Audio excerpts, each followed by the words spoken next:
Mirëmbrëma të gjithëve, mirëmbrëma Besnik Mustafaj. Mirëmbrëma.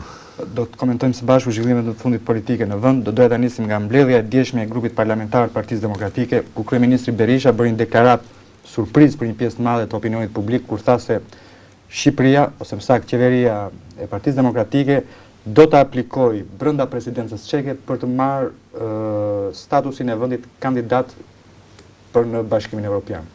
Unë nuk shoh asnjë surprizë, ne kemi një rezolut të miratuar në kuvend nga dyja palë, të hartuar në Komisionin e Jashtëm me një kontribut edhe të Partisë Socialiste edhe të majorancës, pra këtu nuk ka asnjë surprizë. Në këtë kuptim unë kam qenë dhe mbetem i bindur se duhet aplikuar sa më shpejt, nuk duhet ngatruar për opinionin publik fakti se ti aplikon me kohën kur merr përgjigje. Janë dy fazat ndryshme të njëjtit proces. Pra nëse ne aplikojmë brenda kësaj presidencë çeke, me që është presidenca çeke, kjo nuk do të thotë se ne do të presim përgjigje përpara zgjedhjeve, sepse presidenta çeke mbaron në fund të qershorit. Por është një kohë e fituar, do të thotë që ne aplikojmë në këtë presidencë dhe marrim në presidencën suedeze. Nuk më duket se ka asgjë për të shqetësuar këtë pikë, përkundrazi është një kohë e fituar, sepse vetë shqyrtimi i kërkesës ka një procedurë që zgjat, që do të thotë do mblidhet Këshilli, do jap mendimin komisionit, do mblidhet Këshilli i Ministrave, që janë ministrat e jashtëm të vendeve anëtare, do të shqyrtohet, pastaj do fillojë mbushja pyetësore, që është një kohë shumë e gjatë. Pra, unë mendoj se është një kohë e fituar dhe të gjithë ata që shqetësohen nga kjo gjë, më duken, për të mos përdorur një fjalë të rëndë, duken çuditshëm. A mendoni se ky është thjesht një veprim elektoral për konsum të brendshëm, nëse aplikohet gjatë fushatës elektorale, le ta themi, dhe përgjigjja nuk dihet se kur merret. Në kontekstin e deklaratës së ministrit jashtëm çek, vendit që ka kryesinë e radhës Bashkimit Evropian, i cili e bëri qartas që nuk duhet të nguteni për të trokitur me aplikimin për statusin e vendit kandidat. Shiko, i kthehem përsëri e arsyetimit tim. Unë kam thënë edhe më përpara dhe i qëndroj këtij mendimi, kam thënë që gjatë kohës që në Komisionin e Jashtëm hartohej rezoluta që është miratuar në Kuvendin e Shqipërisë në seancë plenare. Paraqitja e kërkesës është ballafaqim i atyre standardeve të parashikuara në marrëveshjen e asocim stabilizimit, i faktit që 25 vendet anëtare të BE-s, sepse nuk janë 27 që ratifikojnë, janë 25 se ne marrëveshjen e stabilizim asocimit e kemi nënshkruar përpara se të futesh Rumania dhe Bullgaria, pra me ato ka një marrëveshje ndryshe nga kjo, nga ratifikimin në parlament. Të gjitha këto vende e kanë ratifikuar marrëveshjen, bëhet një bilanç i gjitha këtyre gjërave dhe ti paraqet kërkesën dhe unë deklaratën e ministrit jashtëm çek, unë e kam lexuar si një gjë që kjo nuk do të thotë se do ta merrni shumë shpejt përgjigjen, pra në procedurat e shqyrtimit kërkesës dhe të miratimit kërkesës ose të hedhjes poshtë, por unë besoj se do të miratohet, ka një kohë që do kaloj, sepse vetë Bashkimi Evropian është i prekupuar me problematikën e tij. Sa për atë është është elektorale, e para është kohë e fituar për Shqipërinë. E dyta, pse të mos jetë edhe elektorale? Ti shkon ne do shkojmë përpara zgjedhësve me bilancin ton dhe pjesë e bilancit ton është integrimi. U bën NATO, unë nënshkru marrëveshje stabilizim asocimit, tani kalohet, unë negociu liberalizimi vizave, tani kalohet në paraqitjen e kërkesës që pastaj vjen aplikimi. Gjithsesi, gjatë të njëjtës ditë, ose më saktë gjatë turit që zhvilloi në sërisë takimeve që pati ministri i jashtëm Lulzim Basha në Bruksel, komisioneri i zgjerimit Olli Rehn u shpreh qartë se Shqipëria duhet bëj akoma hapa para në respektimin e institucioneve të pavarura dhe la qartë kuptohet që zgjedhjet e 28 qershorit do jenë një test për procesin tonë të integrimit. Absolutisht do të jenë një test dhe unë për këtë gjë nuk kam asnjë dyshim. Pra prandaj edhe përgjigjja do jepet pas zgjedhjeve. Këtë gjë e kam thënë dhe e përsërisin gjithë. Por procesi i plotësimit të standardeve për të antarësuar në Bashkimin Evropian është i gjatë dhe kjo është një etapë e caktuar. Pse duhet të mos fitohet kohë edhe në kapërcimin e kësaj etape? Mu nuk më duket e ndershme politizimi invers, domethënë politizimi në kundër të kësaj kërkese. Absolutisht unë jam mbështetës i idesë që duhet paraqitur kërkesa.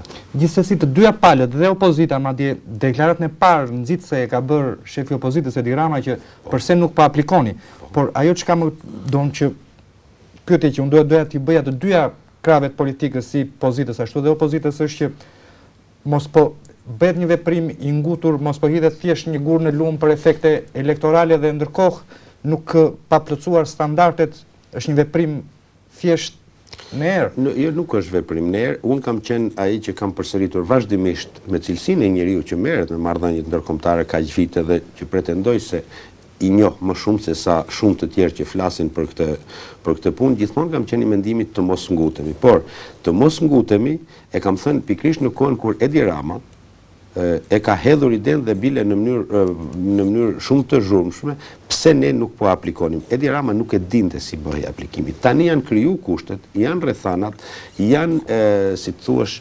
elementet e nevojshme për të paraqitur kërkesën. Nëse ti kërkon dorën e dikujt ti je i martuar, po dikush që s'është i martuar, do të thotë do mos e do bëhet dasma nesër, domethënë në këtë kuptim duhet fituar kohë në ndjekjen e të gjitha etapave. Jo, që kështu don që ta vazhdojmë pak këtë punën në terrenin e folklorit. Nëse ne nuk na pranojnë në fshat, s'kemi se si të kërkojmë për nuse vajzën e priftit. Ne na kanë pranuar derisa kemi marrëveshjen e stabilizim asociimit të ratifikuar nga të 25 vendet në ministritë e jashtme dhe në parlamente dhe me instrumentat paraqitura në Bruksel në proces paraqitje. Po do të thotë derisa 25 vendet, parlamentet, dhomat e larta, pra dhe senatet e 25 vendeve e kanë ratifikuar këtë marrëveshje të stabilizim asociimit dhe nuk është një proces që është përmbyll para një viti apo një viti e gjysmë, është një proces që është mbyll i fundit që e ratifikoi kush ishte Greqia apo kush ishte është para pak ditësh. Pra në vazhdimsi vendet anëtare të Bashkimit Evropian janë shprehur njëra pas tjetrës, janë shprehur në favor të pranimit në fshat, siç e thoni ju tash. Po ndërkohë një nga kushtet kryesore, të paktën sipas procedurave që bëjnë të ditur teknicianët, është shkalla e aplikimit të marrëveshjes së liberalizimit të vizave. Vizat ende janë një mur Schengeni që na ndan nuk janë përcaktuar se janë dy rrugë të ndryshme, bie fjala Zvicra, kur nuk ka kërkuar dhe as nuk duket në shenjë se do kërkoj të futet në Bashkimin Evropian, por Zvicra u fut në hapësirën Schengen, pra dhe ka qenë me viza plotësisht të liberalizuara prej shumë vitesh. Liberalizimi i vizave, që të mos bëjmë spekulime nga ata që nuk i dinë këtë punë, liberalizimi i vizave nuk është një proces i lidhur me, për shembull në marrëveshjen e stabilizim asociimit nuk flitet për këtë. Ky është një proces që ka të bëjë me sigurinë e kufive, me një mori dokumentash dhe standardesh, të cilat po shqyrtohen. Liberalizimi i vizave ka filluar 6 muaj, 8 muaj para se negocimi i procesit liberalizimit vizave ka filluar 8 muaj para se t'i kjo dhe u mbyll vjet në 2008, pra zgjati një vit e gjysmë dhe do vinë përsëri ata përfaqësues të komisionit për ta parë këtë punë. Pra nuk ka lidhje me njëra tjetër, nuk janë përcaktuese. Normal që nëse ti nuk plotëson kushtet për liberalizimin e vizave, se ke prekur diçka në thelbin e standardeve që lidhen me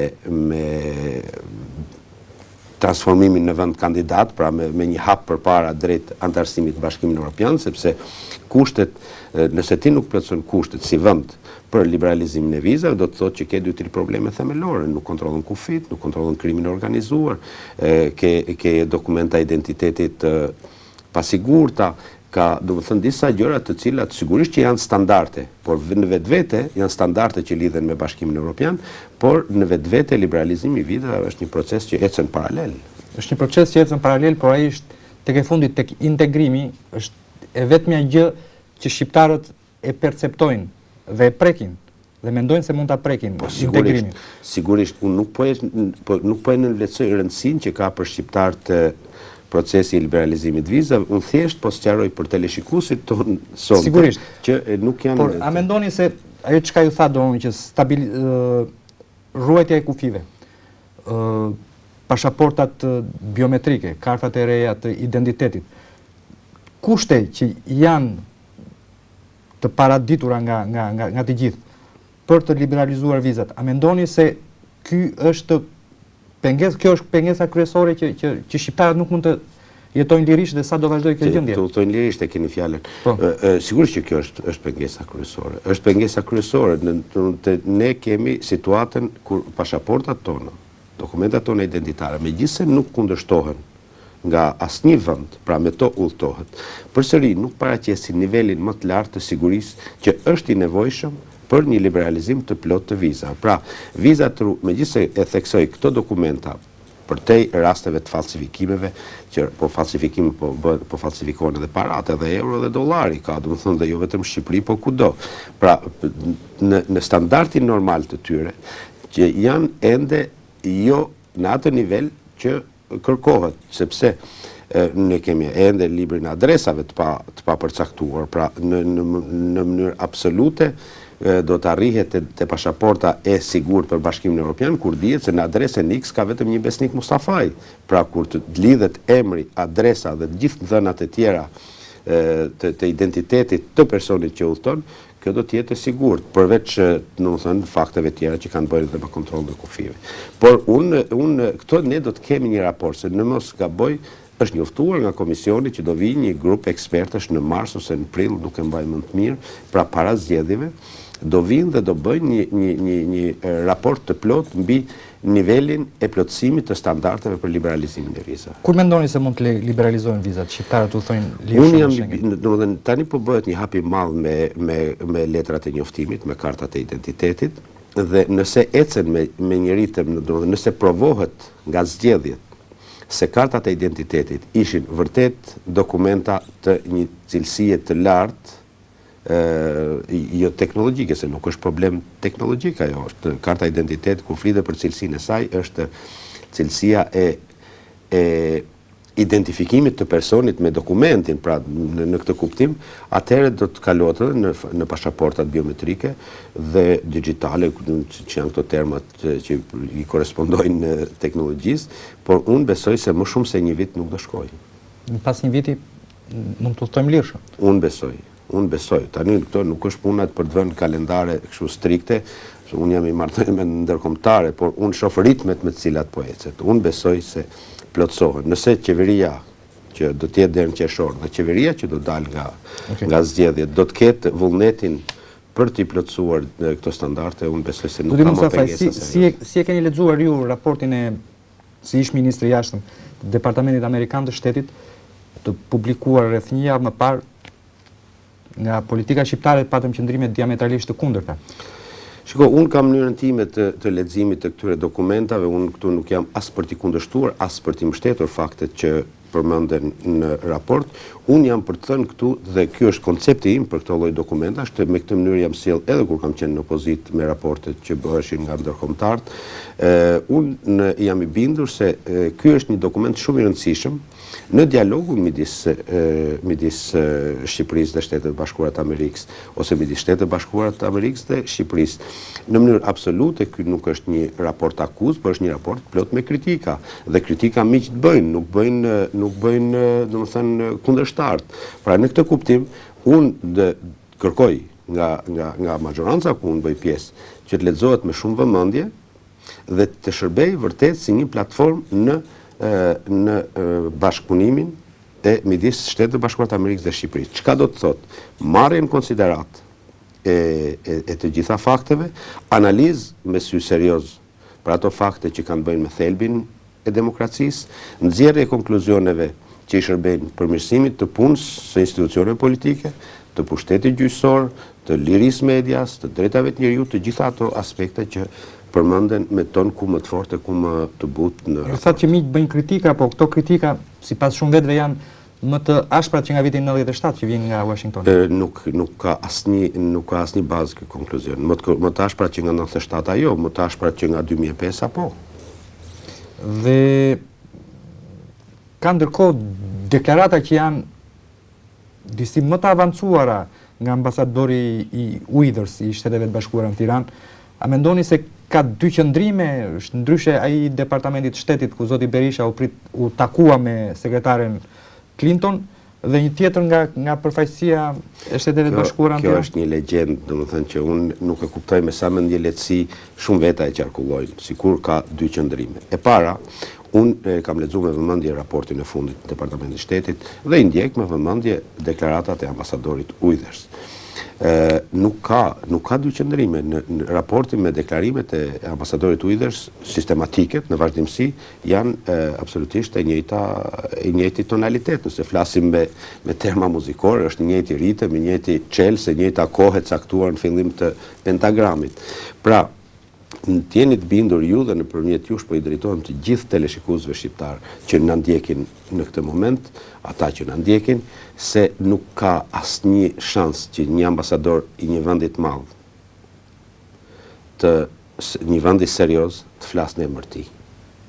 Ambasadori nuk është një njeri që jep gjykime personale. Në funksionin e tij, në deontologjinë e funksionimit të një ambasadori ndalohet dhënia e opinioneve personale publikisht.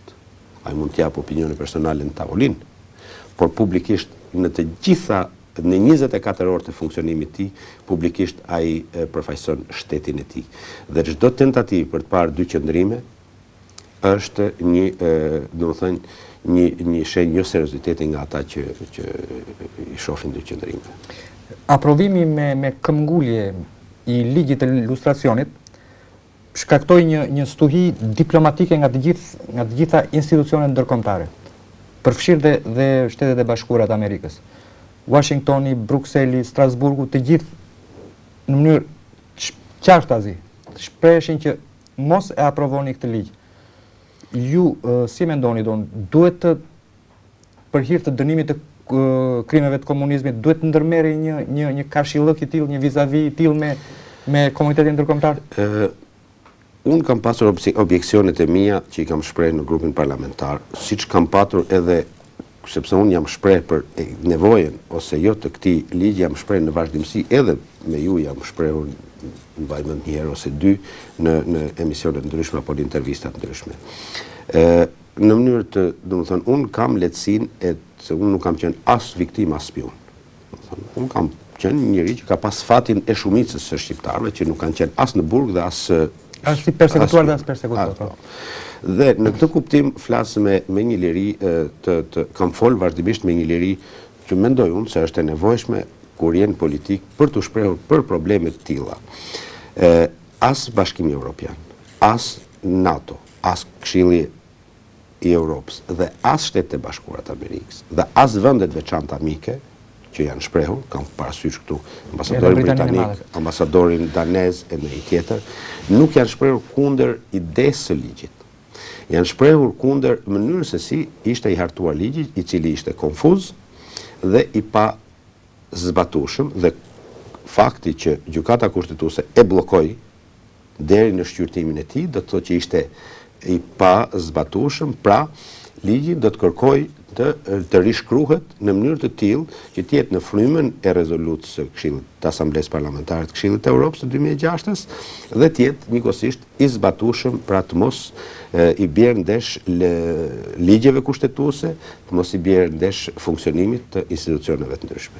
Në këtë kuptim, unë nuk mendoj se u bë në kashillëk, unë mendoj se pati një debat të egzageruar, por ajo çka debate ka në gjitha demokracitë, sidomos për një ligj të tillë ku sensibiliteti është shumë i madh, ajo çka mua më bën të ndjehem i qetë është se institucionet funksionuan. Pra, gjykata kushtetuese funksionoi, qeveria dhe parlamenti maggioranca e pranoi vendimin e gjykatës kushtetuese, siç do ta pranoj edhe verdiktin përfundimtar kur ta jap pas gjykimit të tij. Në shtetin e drejtës nuk duhet të shqetësohemi pse ka debate.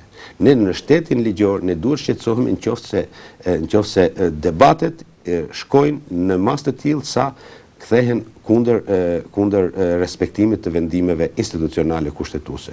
Fakti është se institucionet funksionuan këtu te ne dhe unë në këtë pikë si pjesëtar i maggiorancës, si njeri që kam patur objeksionet e mia, që siç e thash, cilat kanë qenë këto objeksione? Objeksionet e mia kanë qenë, domethënë, unë kam thënë grup parlamentar dhe nuk këtë qujtë nevojshme ti përsëris fjalë për fjalë. Paktën për publikun. Objeksionet e mia kanë qenë pak a shumë. Vetëm shkojmë çfarë thotë zoti Berisha dhe atje është fryma, atje është tryeza ku ne punojmë, domethënë si grup politik i majorancës, i Partisë Demokratike.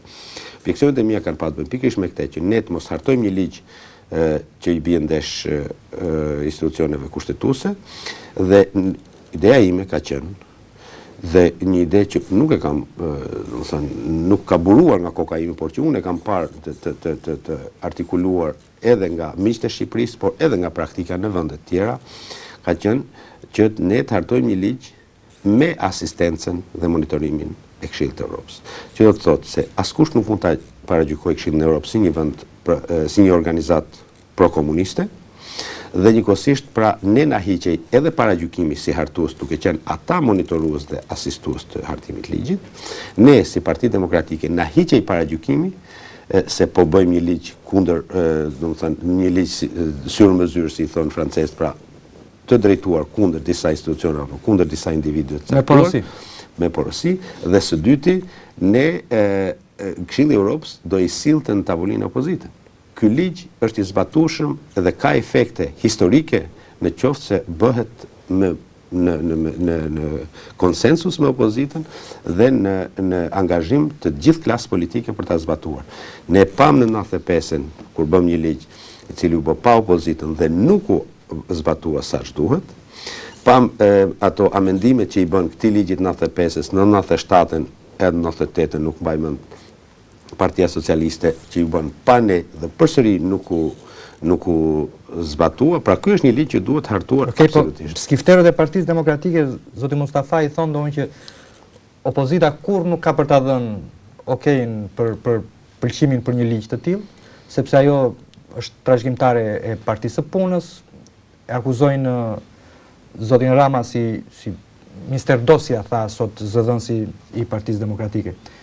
Mund të arrijë konsensus? Unë përgjithsisht jam optimist nga natyra dhe politika, jeta politike, unë jam qenë në parlamentin e parë, në parlamentin e Shqipërisë, pra qenë parlamentin e parë pluralist, dhe politika më ka mësuar se kur ekziston vullneti i mirë i majorancës, tek opozita zgjohen mendjet racionale. Pra unë besoj se mund të bëhet me opozitën, mund të bëhet, ka mendje racionale në opozitë. Sigurisht, por ka dhe shumë drejtues të opozitës tonë, madje dhe përfaqësues të komunitetit ndërkombëtar, po citoj dhe deklaratën e Departamentit të Shtetit që pati tentativa nga qeveria për të intimiduar, për të friksuar institucionet e drejtësisë. Ju ndani të njëjtin mendim? Unë nuk kam fakte. Unë nuk kam fakte dhe unë nuk jam këtu nuk i kam verifikuar faktet që mund të, ose konkluzionet që kanë nxjerrë raporti i Departamentit të Shtetit. Unë për vete nuk kam fakte që qeveria ka bërë përpjekje për ta intimiduar, për t'i futur frikën apo për ta bërë të rriqe drejtësinë. Dhe unë preferoj të flas mbi fakte që unë i njoh. Ju nuk shikoni lidhje mes këtyre dy rrethanave? Tekstit të ligjit, ajo çka godiste ligjit, dhe prokurorëve dhe gjyqtarëve që do shqyrtonin dhe janë duke shqyrtuar çështjet më të rëndësishme si rrugën Durrës Kukës, çështjen Fazlliç apo shpërthimin e Gërdecit. Tani unë thash që ligji nuk është një akt akuz kundër disa njerëzve të caktuar, është një tekst që do të mbijetojë përtej shqyrtimit të kësaj çështje. E dyta, ne nuk duhet të besojmë se një çështje të caktuar, sado e mprehtë qoftë ajo, mund ta shpëtojnë, ta nxjerrin dritë. Thënë, unë jam kundër idesë së prokurorit një shpëtimtar. Nuk ka një frymë në institucion ose nuk ka. Pra në këtë kuptim, unë nuk dua të kërkoj lidhje. Nuk jam as paranojak, nuk jam nga natyra as një njeri që bën lidhje artificiale midis fakteve të ndryshme të cilat në dukje nuk janë të lidhura me njëra tjetrën. Pra mua për vete nuk besoj se ikja e Zamir Shtyllës, që nuk ishte një ikje shumë dinjitoze, për ishte vërtetës, duhet thënë, ndërheqje shumë dinjitoze, lidhet me faktin se tashmë hetimi rrugës apo i Gërdecit, ku drejton të ai grupin e Timor, do të bjerë nivelli i hetimit. Unë besoj se nivelli i hetimit do të vazhdoj, prokurorët janë ata që janë, dhe që me Samirin apo pa Samirin, ata do të bëjnë detyrën kushtetuese për cilën janë ngarkuar. Ndërpresim pak çaste për një hapësirë të shkurtër publicitare.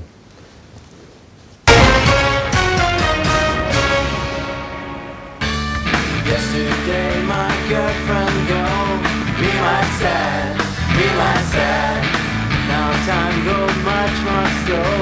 Girlfriend go, things that bad.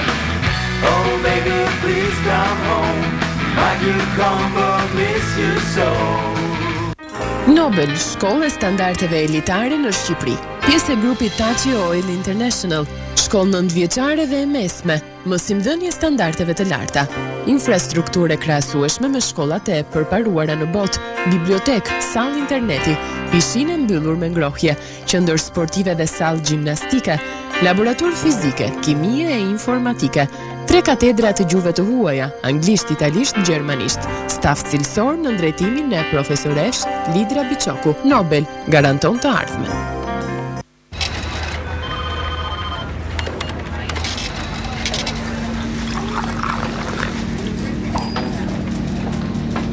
Keni nevojë të zjeroni më tej biznesin tuaj? I jeni të pasigurt nga çfarë ju ofrohet? Me ProCredit Bank keni më shumë mundësi kreditimi. Me ProBusiness, ju mund ta mbështesni biznesin tuaj me kredi dhe paradhënie bankare deri në 20 milion lek ose 150.000 euro. Si dhe të përfitoni një kartë krediti falas pa harruar shërbimin ton më të ri Pro Internet Banking. ProCredit Bank, gjithmonë pranë meje.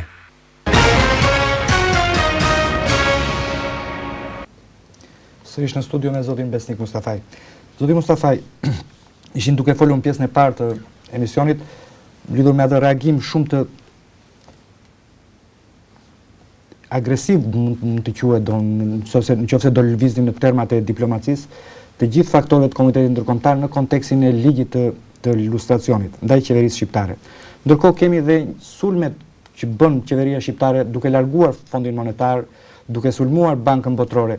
A mendoni se po përsëritet konjunktura diplomatike të Shqipërisë gjatë viteve 96-97? Nuk ka kontekst për përsëritje konjunktura diplomatike, ne jemi një kontekst krejt tjetër, ne pas 2 javësh, 3 javësh, më pak se 1 muaj, ne shkojmë në NATO, pra nuk mund të flitet për përsëritje të njëjtave rrethane, as konjunktura,